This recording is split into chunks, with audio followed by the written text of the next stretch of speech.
Hello, it is December 22nd. We're getting closer and closer. Tonight's story is The Christmas Miracle of Jonathan Toomey.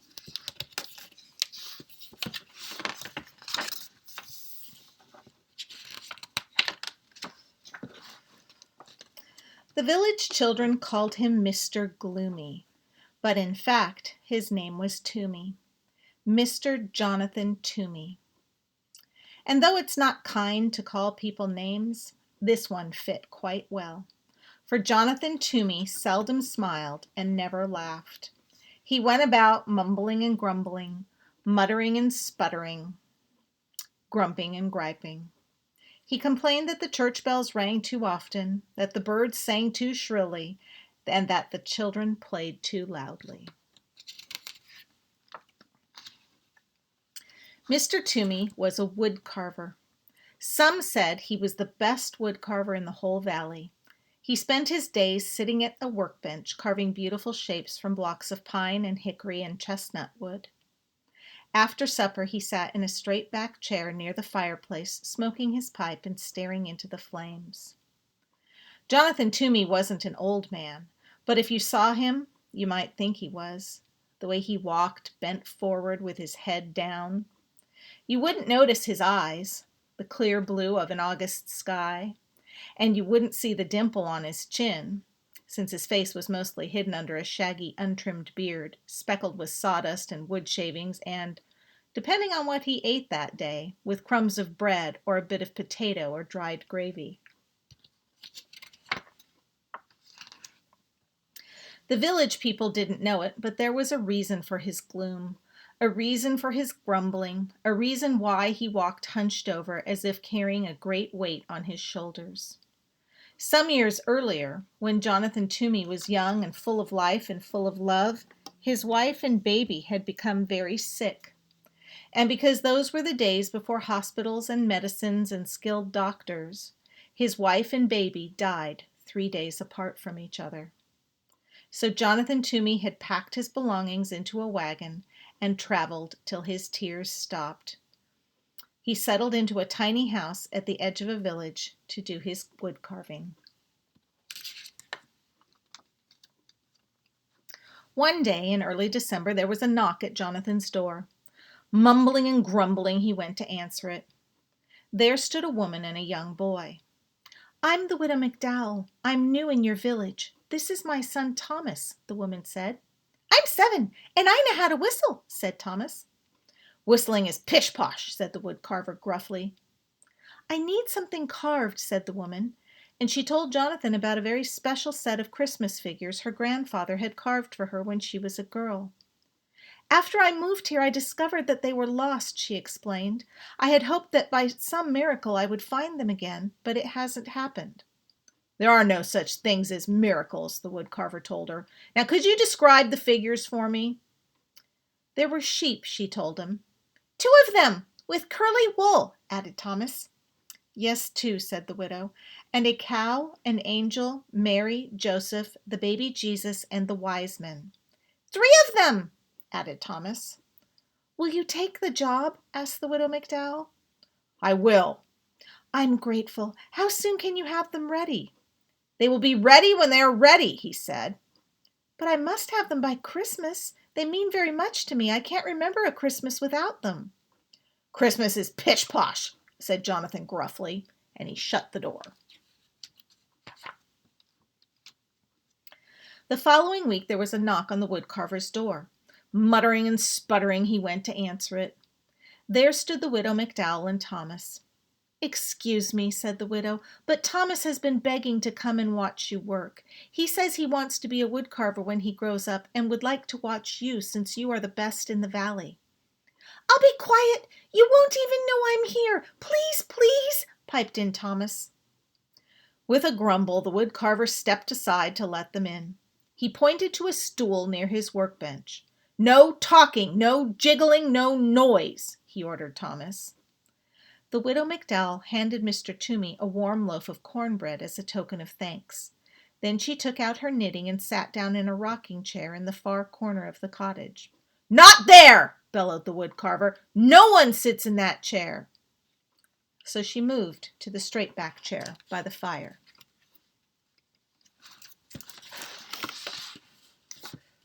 Thomas sat very still. Once, when he needed to sneeze, he pressed a finger under his nose to hold it back. Once, when he wanted desperately to scratch his leg, he counted to 20 to keep his mind off the itch. After a very long time, Thomas cleared his throat and whispered, "Ahem, Mr. Toomey, may I ask a question?" The woodcarver glared at Thomas, then shrugged his shoulders and grunted. Thomas decided it meant yes, so he went on. "Is that my sheep you're carving?" The woodcarver nodded and grunted again.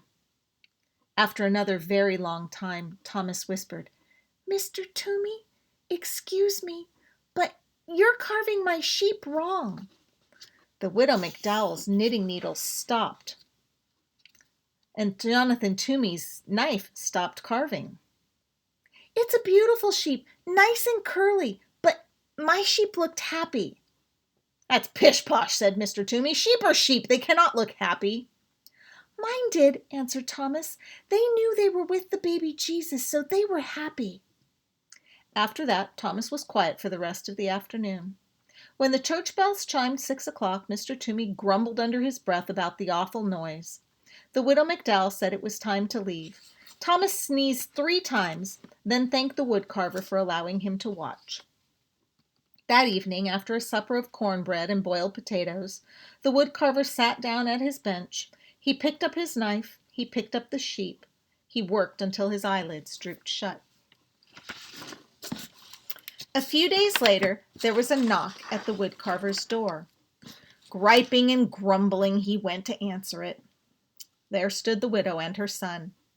"May I watch again? I will be quiet," said Thomas. He settled himself on the stool very quietly, while his mother laid a basket of sweet-smelling raisin buns on the table. "The teapot is warm," Mr. Toomey said gruffly, his head bent over his work. While Mr. Toomey carved, the widow McDowell poured tea. She touched the woodcarver gently on the shoulder and placed a cup of tea and a bun next to him. He pretended not to notice, but soon both the plate and the cup were empty.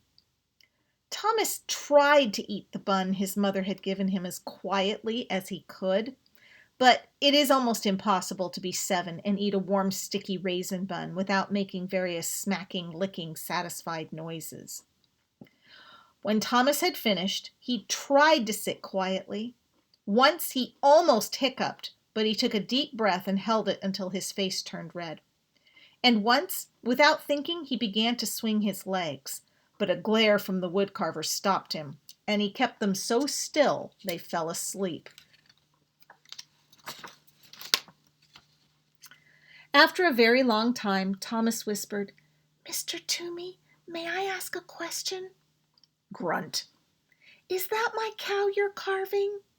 Nod and grunt.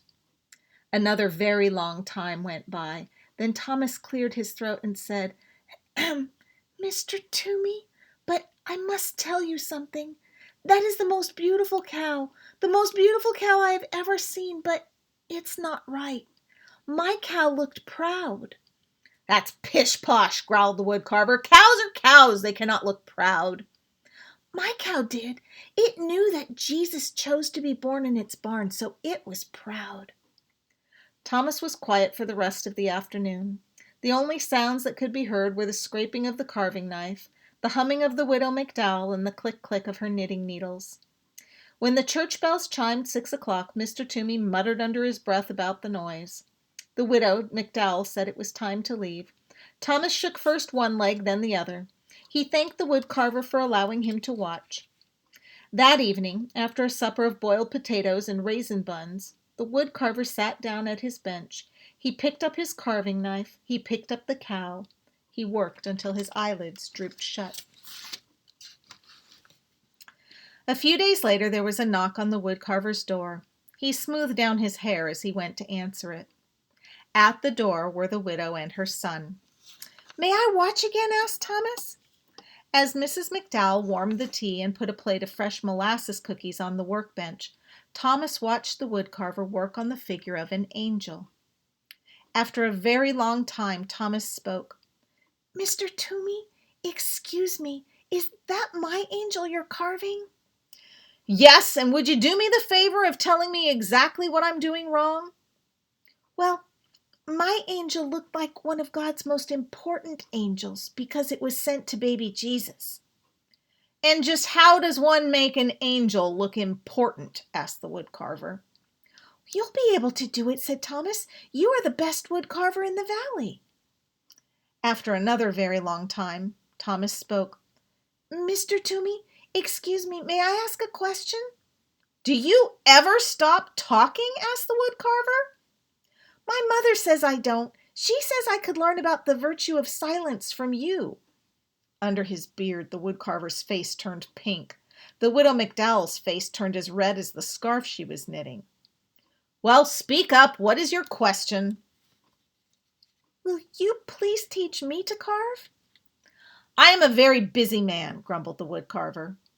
But he put down the important angel. "You will carve a bird." "A robin, I hope," said Thomas. "I like robins." With a piece of charcoal, the woodcarver sketched a robin on a piece of brown paper. He handed Thomas a block of pine and a knife. He showed him how to lop the corners from the block and slowly smooth the edges of the wood into curves. Thomas copied the woodcarver's strokes, head bent, tongue working from side to side of his lower lips as he concentrated. When the church bells chimed 6 o'clock, Jonathan Toomey was holding Thomas's hand in his, guiding the knife along the edge of a wing. He didn't hear them ringing. The widow McDowell said it was time to leave. Thomas brushed wood shavings from his shirt. Then he reached out and brushed 2 especially large pieces of wood shaving from Jonathan Toomey's beard. He thanked the woodcarver for teaching him how to carve. Later, after a supper of boiled potatoes and molasses cookies, Jonathan Toomey went to his workbench. He thought for a long time. He sketched drawing after drawing. Finally, he picked up his carving knife. He picked up the angel. He carved until his eyelids drooped shut. A few days later, there was a knock on the woodcarver's door. Mr. Toomey jumped up to answer it. There stood the widow McDowell with a bouquet of pine boughs and holly sprigs dotted with berries. And there stood Thomas, clutching his partly carved robin. While Thomas and Mr. Toomey carved, Mrs. McDowell put the bouquet in a jar of water. She scrubbed Mr. Toomey's kitchen table and set the jar in the center on a pretty cloth embroidered with lilies of the valley and daisies, which she found in a drawer below the cupboard. "Next I will carve the wise men and Joseph," the woodcarver said to Thomas. "Perhaps before I begin you will tell me about all the mistakes I'm going to make?"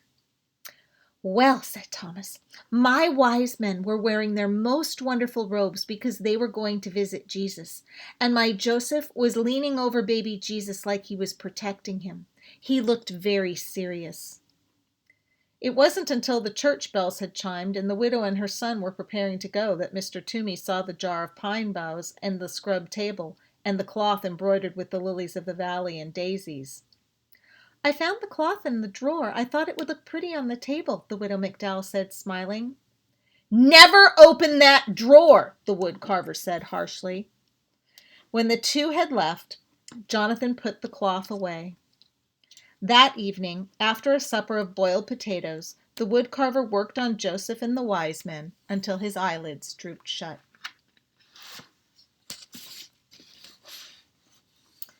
A few days later, there was a knock on the woodcarver's door.